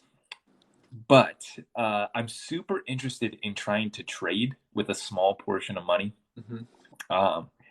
And so are you trading stocks or just cryptos? I trade crypto futures at the minute, but I did trade I traded Forex before that, so currency pairs. I did hold some stocks, but they were long-term holds, and I sold out of them to get extra crypto. Okay. I was just curious, what, if you can say, like, what's a good day for you day trading? Like, as far as earned income, what's like a decent day for you? Not a lot. Not a lot, because I don't like to trade. So what I've been doing recently, and I'm actually in a trade still on X. This is a good thing about crypto. Well, the good and the bad thing is obviously you can leverage with day trading. And if you hit it in a good time and you get in at a great time, some cryptos ride up hundreds of % before they correct a big percentage. And let's say, so at the minute, I don't want to give you figures because then people are going to know exactly what I've got, like crypto wise. But let's say I'm trading and I'm trading XLM on coin perpetuals at the minute. Okay, so I'm trading XLM against XLM. So if the percentage of the price against the dollar goes up, I actually earn XLM instead of the dollar, because that's what I put down as my collateral or whatever it's called. I'm not really sure, but right. I've already rode that trade. I'm on a 7x leverage, and I'm about 20% up on the charts. So I've rode that trade like whatever that is, 140% so far, because I'm 7x leverage on it. So that's the good thing about crypto. And like obviously sometimes bang, it goes the other way and it can liquidate your position. So I only really go in with a few $100s worth on a trade like that. But that can, if XLM now hits all-time highs, I make like a few $1,000%, and the returns are in XLM. So not only does the price of XLM go up, but then I also get the return of the extra XLM anyway. So that's why I like to do coin perpetuals. I see that. I like that. I don't know. I'm thinking about dipping my toes into that. I don't really. Here's the thing: is I don't need to do it to earn an income. I just like to gamble. I like the thrill of gambling, and I also want to short the hell out of Bitcoin and Ethereum just because I don't like them. Yeah, but like just out of spite, I just want to short Bitcoin and Ethereum and maybe a couple other shitcoins. But yeah. Well, we can always hop on a private call and I can just talk to you about how you do it. But it's a dangerous game because, like, let's say I do. To be fair, if I'm gonna. I don't really do percentage of my portfolio. I'll just trade, like, let's say $150 worth of XLM, which I think in my last trade was $500 XLM, sorry, ish around there, somewhere around 500 XLM. And if that gets liquidated and I lose 500 XLM, then that's the chance that I take. And that can happen in, like, if you're 7x leveraging, every time it goes down 1%, you lose 7%. So if it goes down your 30%, you're out. And then it liquidates your position, you're gone. So if you catch it at the wrong time, you're done. But if you catch it at the right time, let's say XRP, for example, let's say you put 200 XRP on a 10x and every 1% you get 10 times either way, and it runs up 500%, you're flying, like, even off 200. Like, I had an annoying position. So I did one trade before I started this with $150 against Bitcoin when Bitcoin was at 28,000 at 20x leverage. So 1% was 20%. And it fluctuated on 28K. It went up to 29-ish, came back down to 28, and I cashed out at like $5 profit. And if I'd held it on, now we're at 34,000, I'd be like $2,000 or $3,000 in the green. Wow, my heart's like already like pumping. Just I'm already getting excited just talking about this. No, we can have a talk about it, but like I don't want to get you leveraging your XRP bag. You'd be like, Will, I've leveraged like all my XRP bag. You're like, oh no. Yeah, I know. I feel like I'm only considering it just because we've been in this like boring place, and I'm just bored. I'm like, okay, I want like gains now. And also, I will say this: it really is. I just want to short these projects that I don't like.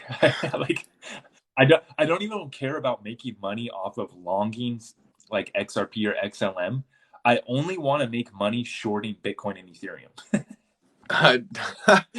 I don't know if it all quite worked like that, but yeah, sweet. I like the thought process. I might join you. We'll just get all of the boys together and everyone who is short Bitcoin, put some sell pressure on it. But yeah. Yeah. So what do you want to do? Okay, yeah, no, that's cool. What do you want to do personally? Yeah. So right now, I got my landscape business and we're in a really good spot. I have like no debt and it cash flows really well. I've been trying to get out of the field this year, but I can't find people to work. So that's the only problem that I have in that business. But that business is going really well, and it's served as a platform for me to learn business skills. Mm-hmm. So it's really helped me in that sense.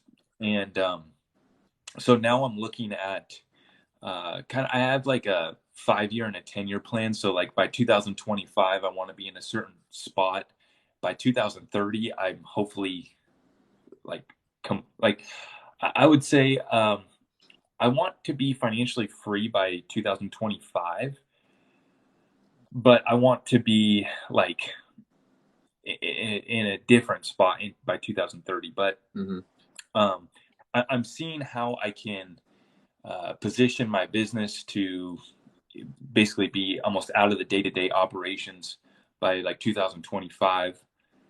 And like I said, I'm looking at investing into real estate and other businesses going forward. I have no idea what kind of businesses I would be looking at, but that's kind of like my expertise. And I'm really good at sales too. So I kind of want to just partner up with someone who has like a more technical background or, has that aspect of the business covered, and I can just push.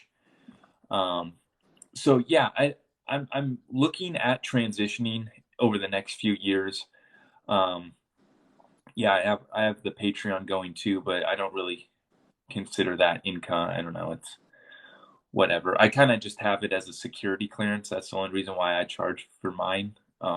Because my group is like, we get a lot of people trying to infiltrate us and sabotage our group for whatever reason. But yeah, I'm kind of like with you.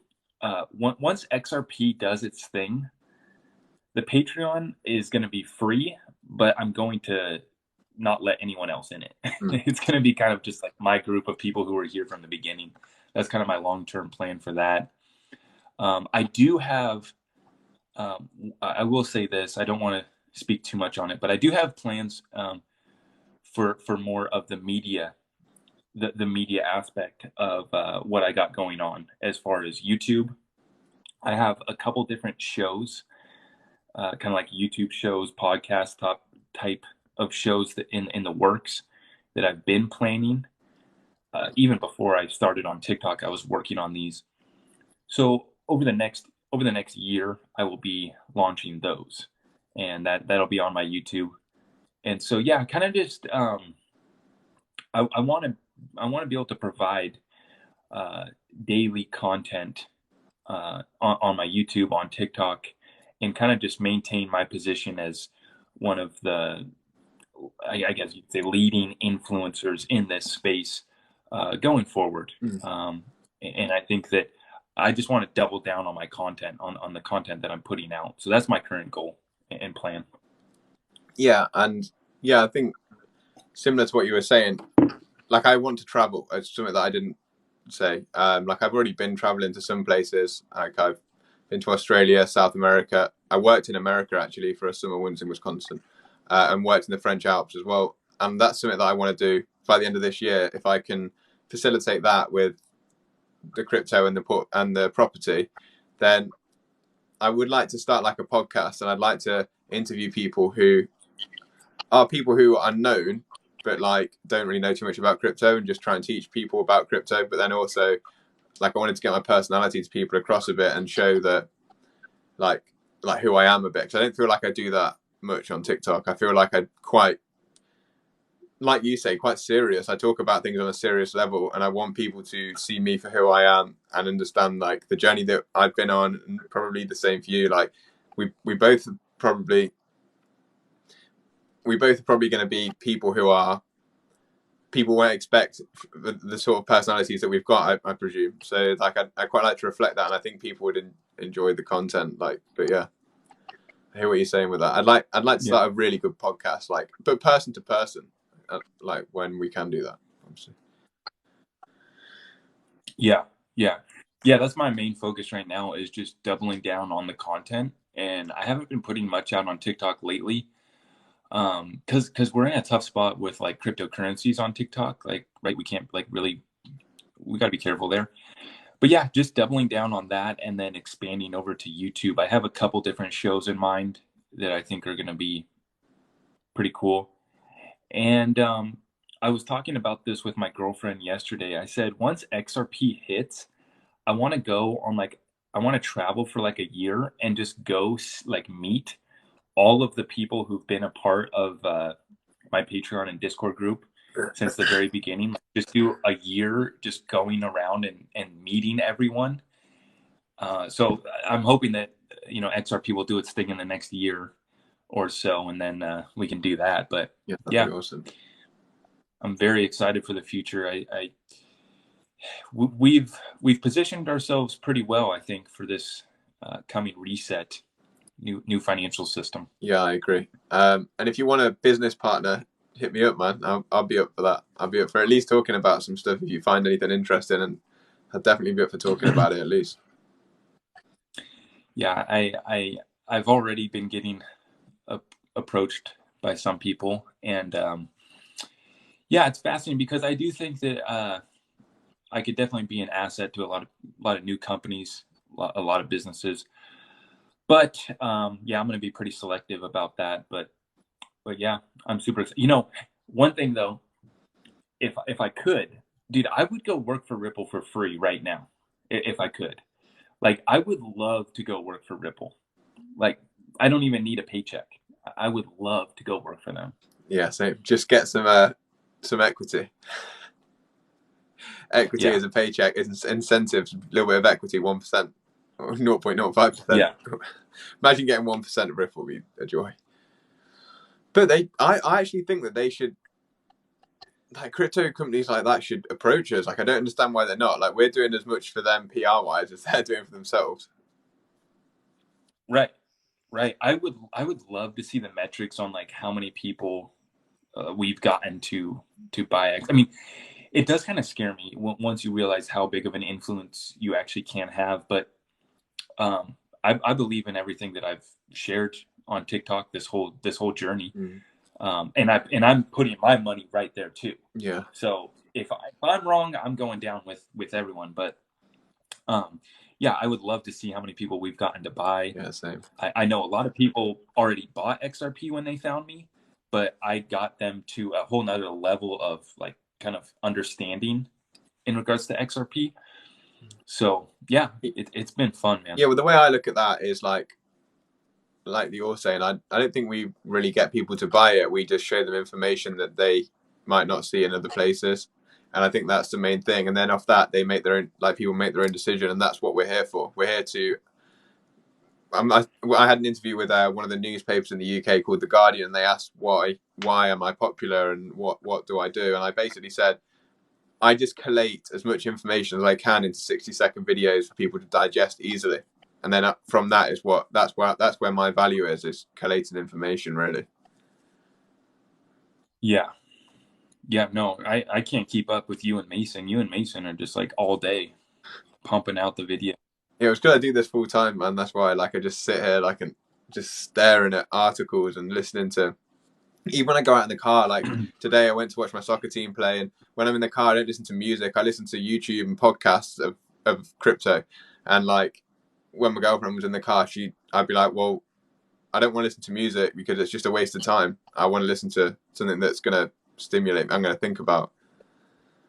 It's funny that you said that, because last night I was taking my girlfriend out to dinner, and on the way there, I realized that Digital Asset Investor had posted a late video yesterday. And so we're on the way to dinner, and I was like, sorry, babe, I got to get a quick update. And so I had to play Digital Asset Investor on the way to our dinner. And so I'm right there with you, man. The other thing is, I'm able to put out a lot of information just off of like what I'm consuming throughout the day, like while I'm working a full-time job.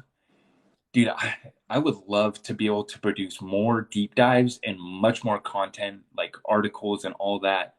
So I'm trying to get to that position, like over the next year, kind of transitioning more out of the field in my business, kind of just managing it, but then freeing up like half my day to be able to, research and produce more articles for my group, and then more content for YouTube and TikTok. I would love to, but yeah, I'm kind of tied. I'm married to my business right now, which is a pretty demanding one. It's not one that you can really just like. It's not some magic internet money business that I can just like hands off. Yeah, and I think those things will come though. Like when you're in a position where you're more financially free, when XRP pops off a bit, I'm in the same position with what I'm doing at the minute. I have no time to do even what I want to do because I spend all my time researching. And like I'm putting myself in a position now where I've got the knowledge, but when I've got the capital, I'll probably hire people like PRs and stuff like that, and probably videographers who will just video me, and I'll just blast the content out, and they can edit it. Like I'll have the information, and then hopefully then I can provide information on like a lot bigger level, because I don't have the time to be editing things, replying on TikTok, making information for people, and doing the research. Like if I can just do the research and then blast out the information, and someone can clip it, edit it, write it up, then that's exactly the position that I would want to be in. But it comes in time, doesn't it? Like it's pretty it's time consuming and energy consuming putting information out, but I like to do it. So that's why I love just going live, because I put my phone in the tripod, click go, and just start speaking into the camera.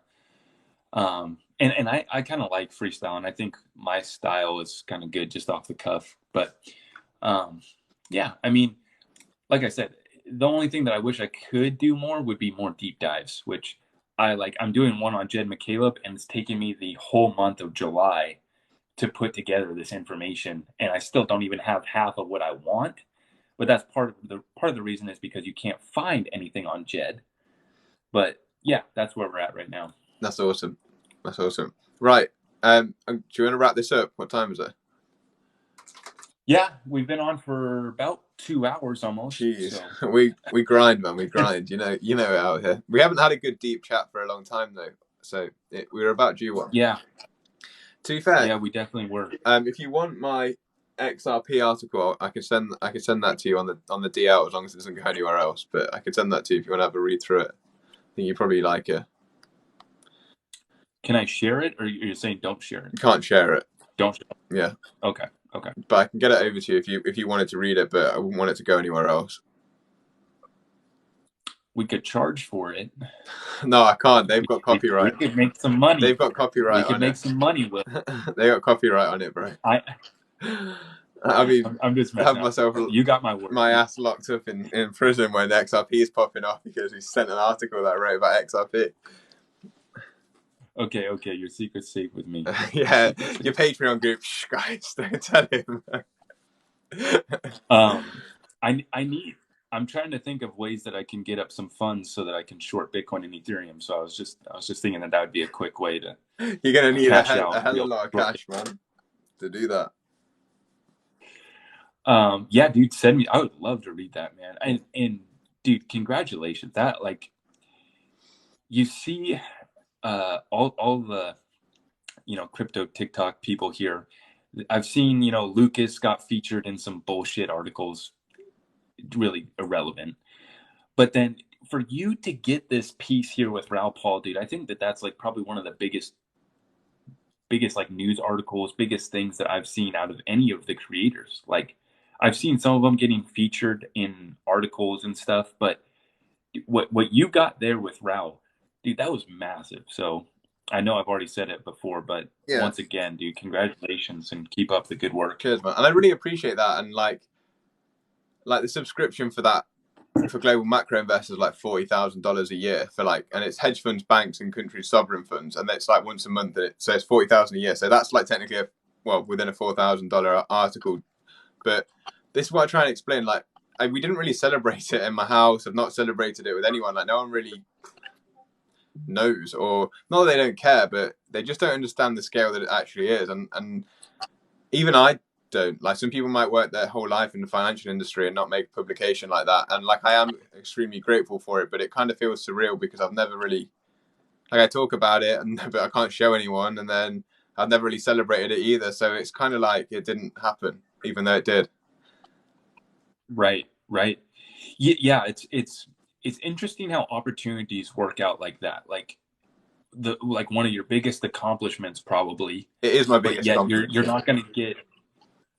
not going to get any like recognition for it. You know, but no, dude, that's super awesome.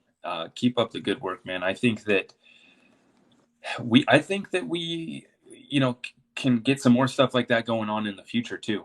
Like that for you is just a start. So yeah, well, you do great research. I was speaking to, my friend is probably the only person who really knows about it. He did business and economics at university, and he knows who Raoul Pal is anyway. And we talked about it, and I said, I don't really get that much recognition now, but if I've got price targets at the end of the article, and if it starts to hit some of those price targets, he was like, your phone's going to be ringing big time from some of the big boys that are going to be reading that.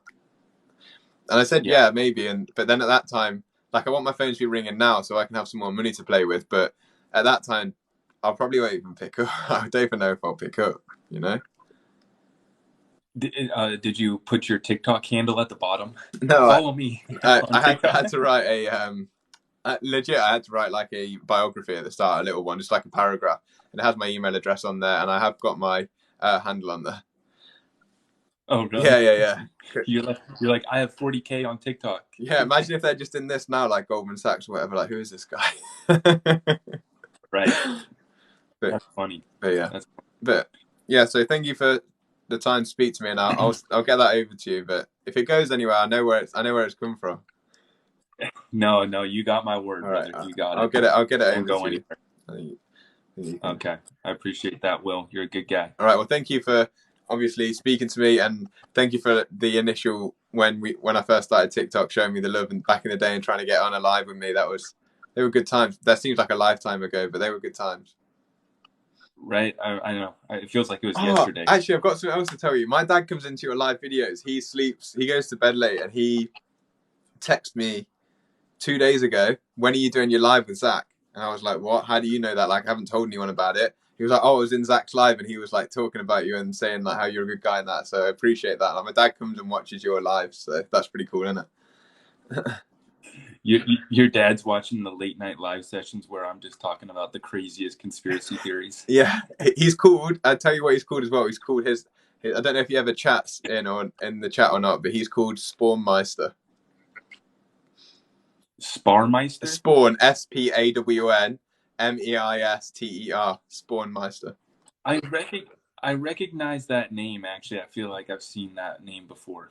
It was our first ever name, like a bit like Call of Duty. We used to play a game on computer called Delta Force, and that was what he used to call himself, and so that's why he called himself that on here. So if you say Spawnmeister, I see you, you're Will's dad, and he'll be like, whoa, this guy knows everything. That's awesome. That's awesome. All right, mate. So good stuff, yeah, man. I appreciate the opportunity. Is this going on YouTube or what? Yeah, I'm going to take the live and then bang it onto YouTube maybe in the next few days, if that's all right with you. Okay. Yeah, for sure. Hopefully the sound and everything went through good. Yeah, I hope so. Right. Yeah. All right, Will. Appreciate it, man. Take it easy, Zach. Have a great Saturday, and yeah, I'll hopefully speak to you soon, okay? Yeah, sounds good. Take care. See you later. Bye-bye.